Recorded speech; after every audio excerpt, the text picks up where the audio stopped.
Oh, so yeah, so this revelation that I got a while ago is if I don't know, I'm gonna use a wife because most husbands don't cut their partners off from intercourse relations, right?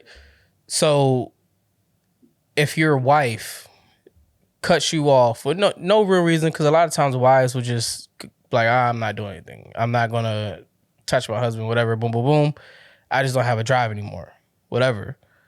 And of course, men, we're hypersexual. We have needs. So if you cut your husband off and 6 months go by, a year go by, he's trying, you go to therapy, you just don't care. You just cut him off. The Bible already say do not withhold from your partner unless it's like a health issue. But if you withhold from your partner just to withhold, I'm going to withhold because I'm tired, I don't feel like it or whatever, then yeah, you're wrong. That's your God is not pleased with that. But what happens is you're inviting the spirit of adultery into your marriage, because what happens is when you withhold from your husband, now he's going to go out and he's going to vent to his friends or whatever. And you don't know which friend is operating with a monitoring spirit. I know we talked about that on this channel before, monitoring spirits, but you don't know who's operating with a monitoring spirit because the devil don't know everything. He's not omnipresent and all that.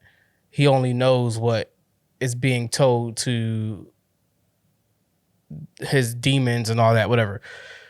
So somebody could be operating with a monitoring spirit. Boom, their job is to collect information. So now I'm gonna go to work. Hey man, my wife, we ain't do nothing in like a year. Boom, boom, boom. So now I'm giving the information out, right?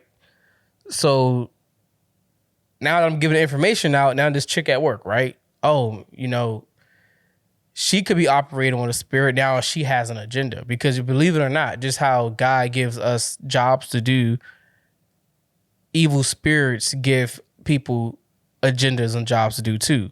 So now her agenda is, okay, boom, I have an assignment.